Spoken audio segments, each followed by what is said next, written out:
Gentleman's recognized. Thank you, Mr. Speaker. Thank you, Ranking Member Scott, for your time and leadership in this matter. I rise today in opposition to this bill. Monday night, the Rules Committee considered my amendment number 16 to H.R. 1147, which would have provided an alternative, a healthy alternative to our young people, people that cannot digest milk. I've heard my colleagues on the other side of the aisle suggest that this was a choice. Well, if there were a choice, then why not add soy as a choice? Soy gives the equivalent of the nutritional values as whole milk, but it does not have the negative impact that whole milk has on a large swath of people in our community. I will tell you those numbers. 95% of Native Americans have lactose intolerance. 90% of African Americans, lactose intolerant.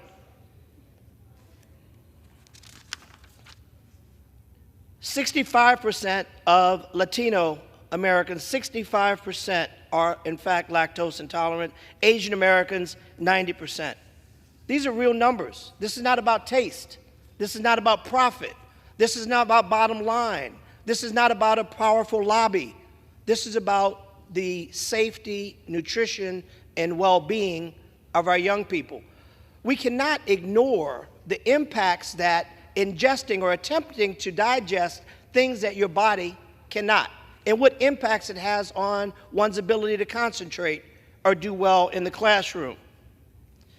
My colleagues and I formed a diverse group represented by chairs of the Congressional Hispanic and Asian and Pacific Islander caucuses and as vice chair of the CBC respectfully. We all firmly believe that the full House should be allowed to debate this important measure, making sure that we were given the opportunity on the floor to debate this amendment, which I believe, if given the opportunity to be heard, even the other side could have and would have been able to support. What's most perplexing is the denial of this amendment aligns with the purposes of the underlying bill to expand choice and to deliver healthy beverages to the school counter.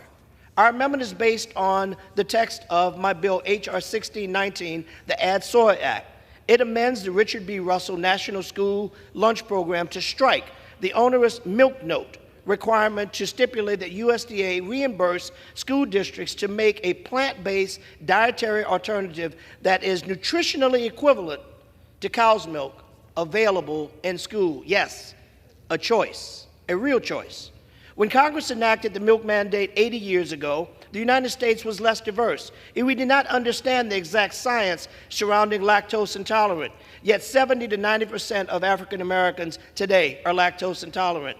90% of Asians, 95% of Native Americans, and 65% of Latinos are in fact lactose intolerant. The National Institute of Health reports the majority of all people have reduced ability to digest lactose after infancy. And it adds to its also very common in people in West Africa, Arab, Jewish, and Greek and Italian descent. Currently, if a student wants a nutritionally equivalent alternative to milk, they need to get a doctor's note or a parent's note to obtain plant-based beverage. Oftentimes, parents are working 2 jobs. Oftentimes, unfortunately, parents don't pay as much attention or as in tune and have the opportunity to get to the school or even have health care to go to a doctor to get a note. Should that child still be punished and forced to drink something that their body simply cannot digest? How do you concentrate in the classroom when you are drinking and attempting to digest something that your body cannot?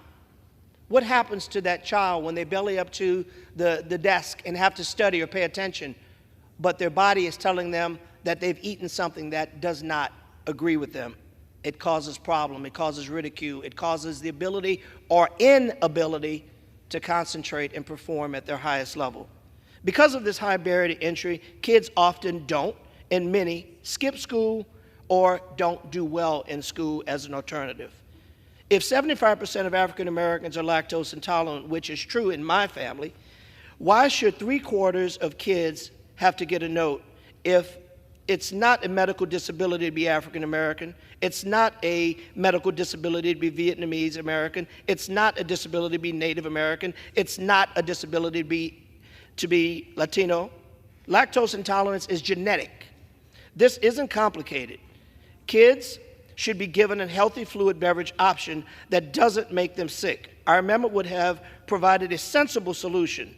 Allow the USDA to reimburse school districts for soy milk, which so far is the only plant-based milk that has been recognized under the latest formulation of the 2020 American Dietary Guidelines to be healthy and nutritionally equivalent to cow's milk. Moreover, there's a primary reason that more than half of all children given milk is thrown into a cafeteria trash can, unused. Carton after carton after carton of discarded cartons of milk that have never been opened. Because at some point, kids realize this isn't good for me, and they don't drink it. So whatever nutritional value that you thought you were affording by giving milk doesn't happen if young people can't consume or digest it. Many kids don't want milk because it makes them sick. According to the USDA, 29% of cartons of cow milk served in our schools are thrown into the garbage unopened.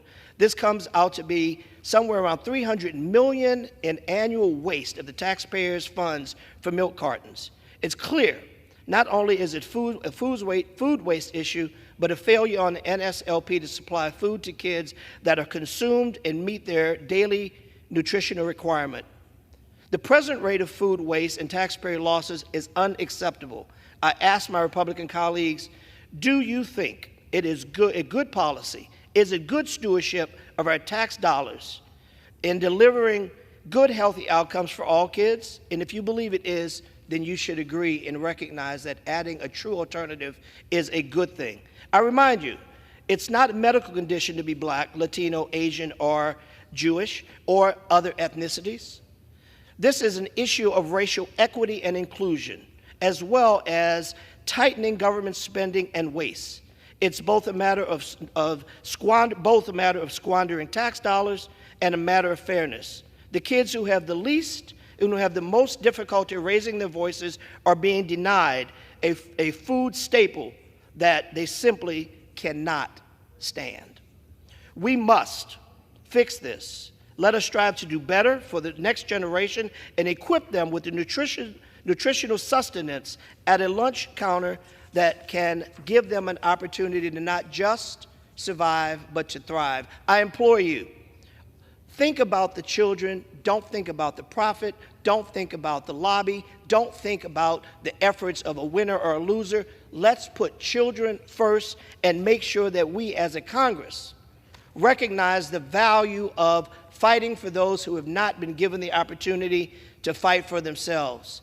Add soy, create true alternatives. Do not force people to digest things that their bodies simply cannot. It is for this reason, and this reason solely, that I cannot support this measure without true alternatives. Mr. Speaker, I yield back.